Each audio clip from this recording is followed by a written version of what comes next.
Hey, what's happening out there, everybody? This is Lawrence Ross, host of the podcast, The Lawrence Ross Show. And before I get into this video, I want to say thank you to everybody for subscribing to the channel.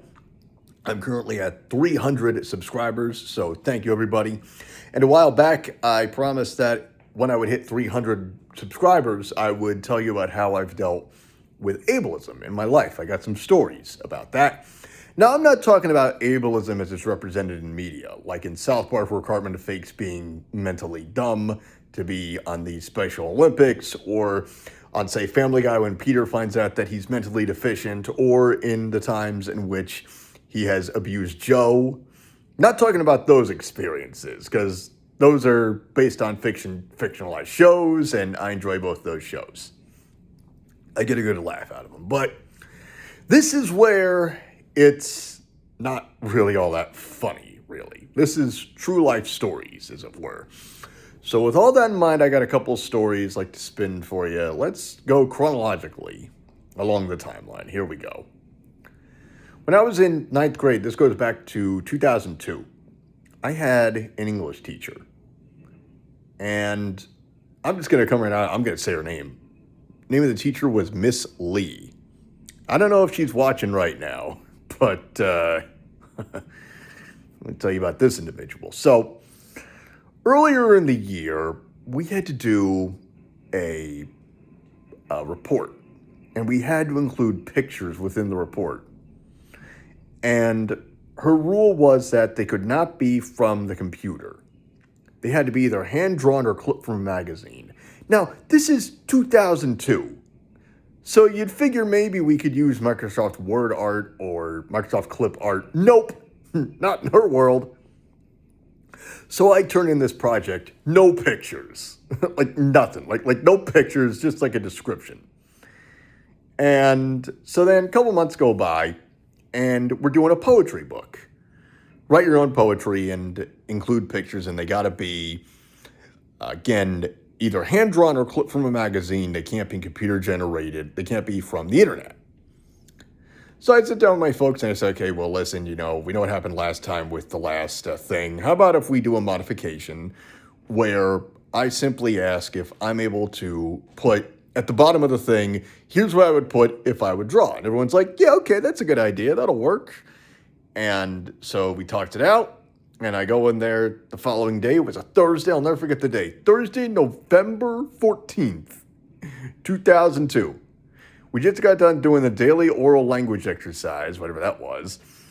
And we're getting ready to jump into the whatever we got to do for the day. And I raise my hand and I say, yes, I would like to talk to you about this poetry book we're doing. Instead of me putting an actual picture, can I just put a description of what I would put in place of the picture? Simple modification, you'd figure. This woman.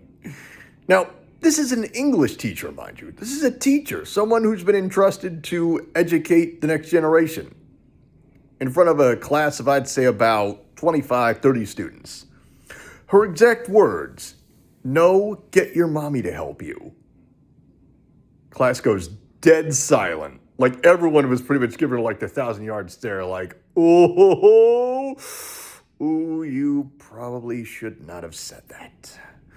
So I go home that day, and I pick up the phone and make one phone call. Because at that time, my mom was a school nurse, so she knew some people, so the saying goes. So she got through the English department and found out that this woman had received prior complaints. Then she finally got to go one-on-one with the teacher. And the woman claimed, she says, well, I don't think you're spending enough quality time with your son. Mom was like, what? Look, I will gladly help my son with his homework. I will not do his homework for him. He's capable of doing his own work. Thank you very much. I'll help him with it if need be. But other than that, he's quite capable of doing it. So on and on this went. Then she relented. The teacher's like, okay, he can do the descriptions, but they better be good. And I'm like, all right, well, I'll just sit back and watch the results.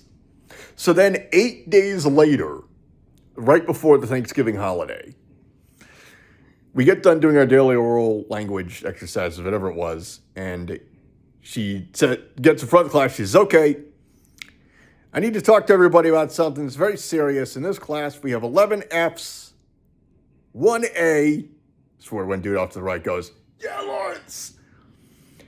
I don't know, 6 Bs, 7 Cs, and 5 Ds. I can't remember what the whole thing was. But then she goes on to say, everyone's getting a phone call home this weekend on how you're doing in this class. The reason why there was 1A is because Lawrence gets special help. You guys don't get that. I think it was a nice way of her saying, last week I got admonished because I'm incompetent and I didn't do my job properly and I had to get scolded for it. And yeah. So then about 2 weeks later, I turn in the project and then I get it back like a few days later. Perfect score. And I'm starting to think that just maybe when she looked at my project and leafed through it or however she did it and she graded a perfect score, I think at that stage of the game, she was just afraid of me. Because from that point on, anytime we'd pass each other in the hallway, which was somewhat frequent, but not really, but anytime we would, it would just be a very quick and simple, oh, hi, Lawrence. And that was it. I think she was afraid of it. I think she was thinking, I don't want to get on this guy's bad side again. I've already had this happen. I don't want to happen again. So that was that story. Now, this story happened back in 2005. I was at a little convenience store on the campus of Hillsborough Community College. I was there just hanging out. I just got done at a little meeting for some blind middle and high school students. It was a monthly thing that we would do called The Very Important People Who Are Visually Impaired. It was a group that was in Florida, and I think it still is. I think it's still around. It's called VIP Squared, and it's basically where middle and high school students get together once a month from various counties across Florida. And they get together and they talk about stuff and they experience certain things and they have group meetings and stuff like that. And it's a fun experience. So I go there and the meeting wraps up. And so I go to as I said, the little convenience store on campus at Hillsborough Community College. I'm there with a sighted individual and another blind student. So I go in there and say, yeah, I'm looking for some white cheddar popcorn. The clerk says it's self-service. And I didn't think much of it. Then we're on our way back to my high school, and the woman who I was with, the teacher, says to me, hey, Lawrence, did you notice what the clerk said to you? I said, no, not really. I guess I just wasn't paying attention, I guess. You don't notice everything. And she says, well, the way she said that it was self-service, it wasn't very nice. I'm like, okay. So one thing led to another, and we ended up writing a letter to the president of the campus because this individual who I knew or know, she had some pull. She knew who to contact. And she said, yeah, we went into the store and this is what happened. And eventually we got a letter back from the president of the campus basically saying that he fired this individual because of her attitude. Of basically telling a blind person, hey, it's self-service, and what are you going to do about it? Yeah.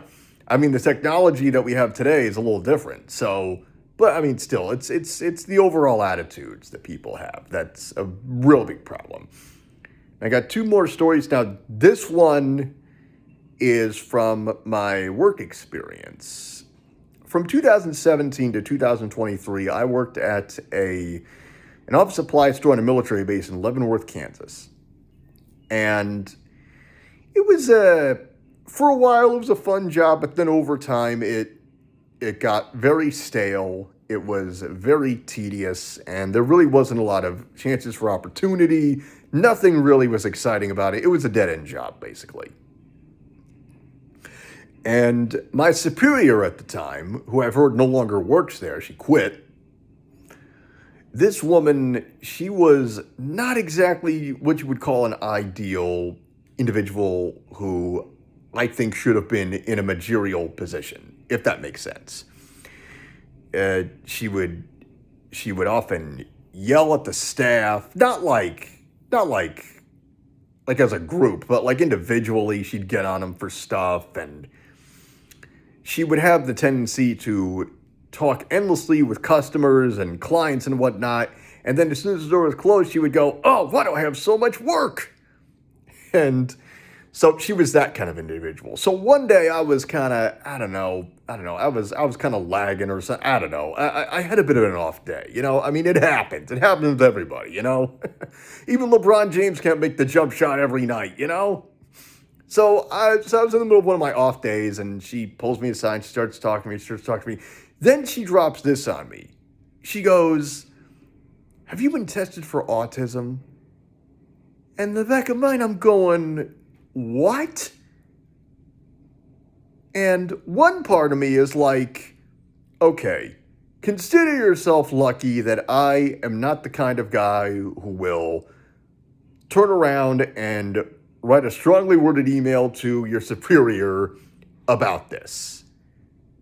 Because I don't think that's a very appropriate question to ask in that kind of a setting. It does not sound appropriate. And it really isn't. I mean, okay, let's play devil's advocate for a minute. Let's say that I, in fact, have been tested for autism. And let's say I do, in fact, have it, or I don't have it. That really should not be an appropriate question a superior should be asking an employee after they've been employed. Now, beforehand, if the person who's getting a job wants to disclose that, they can. There's no issue in it. I think that question should only be reserved for if the conversation is relevant. And having to hear that from someone who's supposed to be a superior who treats their employees like inferiors, rather insulting. This is the last one. It's a little bit longer. And this is probably the most insulting one of all time. So to give you a little bit of a backstory, back in 2012, I first discovered who the YouTuber Trisha Paytas is.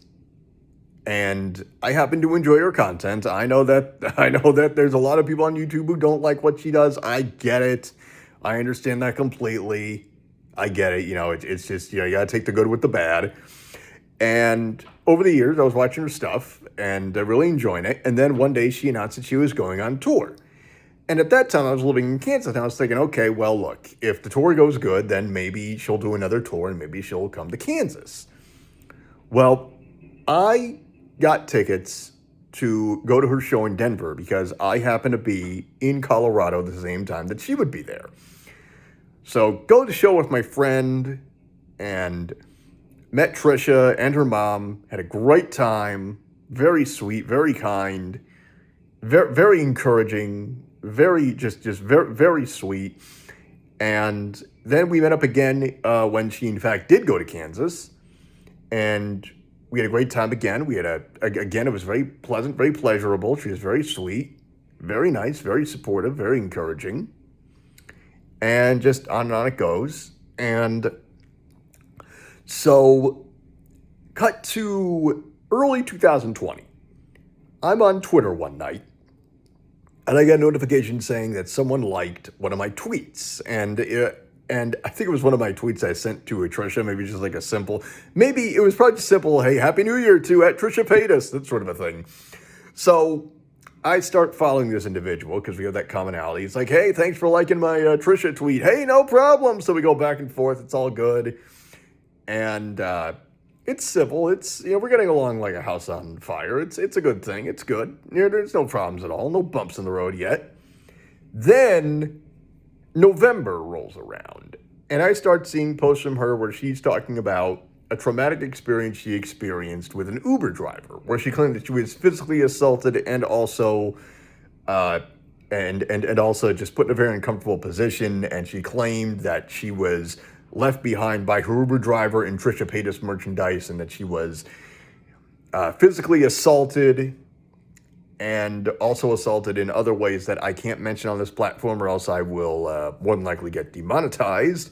I mean, well, in all fairness, I'm not monetized yet, but still, I want to be in good standing with that. But anyway, so we start talking, and I'd say, okay, listen, hey, look, I have a platform, and I'd like to have you on to tell your story. And she's like, okay, great. So then she says, okay, well, hey, let's talk on WhatsApp. And I'm like, okay, that sounds like a good idea. Let's chat a little bit, and then I'll promote the fact that you're on my podcast this day, and then you can promote it and all that stuff. It'll be good. So we get on WhatsApp one day, and we're on for about 3 hours or so. And I'd say 90% of that was her talking and barely letting me get a word in, which, if you've made it this far in this video, you're probably wondering, how's that possible? This guy's just going on and on and on. How's he unable to get a word in edgewise? Well, it's happened before. So the thing I'll never forget was that during our chat, she says, hey, look, I really enjoy what you're doing. Your podcast saved my life, et cetera, et cetera, et cetera. I'm like, oh, this is great. This is perfect. This is what I'm looking for. Someone who's passionate about the podcast, someone who's going to give it a push, hopefully will give it that little nudge I can get so I'm able to get bigger names on here, that sort of a thing. Then she says, okay, well, tell me a little bit about what got you into the podcasting industry. I'm like, all right. So just as I'm about to tell her the story, she says, hey, babe, can you get a notepad? Pad and a pencil, something like that. And the guy says something, and then she just went from 0 to 60 like that. She starts screaming, gee, Dad, I want an MFing notepad, and the Uber driver who did this and the other to me, I hope he gets prosecuted. I was found in Trisha Paytas merchandise, and she was just going on and on and on. So I hung in there, and so I would endure her rants for the next couple of days. And finally, the big night comes. And I promote, I say, hey, look, I'm going to have this individual on my podcast. It's going to be great, all that stuff. A few minutes before I start recording, I call her up just to get her on so that we can officially come right out of the gate with the conversation. Well, I call, nobody home, I leave a voicemail. I'd say about 20 minutes into the show, I'm like, let me try her again. Nobody home. Voicemail again. So I don't leave another voicemail. I hear the outgoing message. I'm like, nope, hang up. Then I figure, okay, I'll give another 20 minutes. Maybe she probably fell asleep or something. I don't know. Then one more time with the phone call, nobody home. I'm like, all right, fine. So I'd say like 20 minutes later, 30 minutes later, however long it was, I just send a little text saying, you okay? I don't hear back. Then I upload the episode. Then she goes on her Facebook and she starts in with this. She goes, well, guys, the reason why I wasn't on the podcast tonight was because that radio page didn't like my modeling page on Facebook. And he only brought me on because of me knowing Trisha Paytas. He's a clout chaser. I'm going to send all this to Trisha. And she's never going to be on this program. So all that weekend, she was on Twitter and she was tagging Trisha over and over again with like the same thing, saying like, okay, you're in Canada, but just to let you know that there's this guy with a podcast, don't go on his show, he's a creep, he's a goof, etc., etc. Then a few days later, she says, yeah, this guy, he doesn't have any sort of thing noting that he's disabled. But meanwhile, if you look at my profile picture on Twitter, it's of me and Trisha. You can clearly see me holding my cane. And it's the same on my Facebook page. It's me holding my cane. So that's going to be one of the most insulting things ever, to be accused that you're faking your disability when in fact you're not. Well, anyway. I've said my piece in regards to all that. Well, anyway, ladies and gentlemen, thank you so much for watching. I'm Lawrence Ross from the Lawrence Ross Show podcast, available wherever you get your shows. And thank you for watching, and I will see you later. Thanks for watching, and make sure you like, comment, share, and subscribe.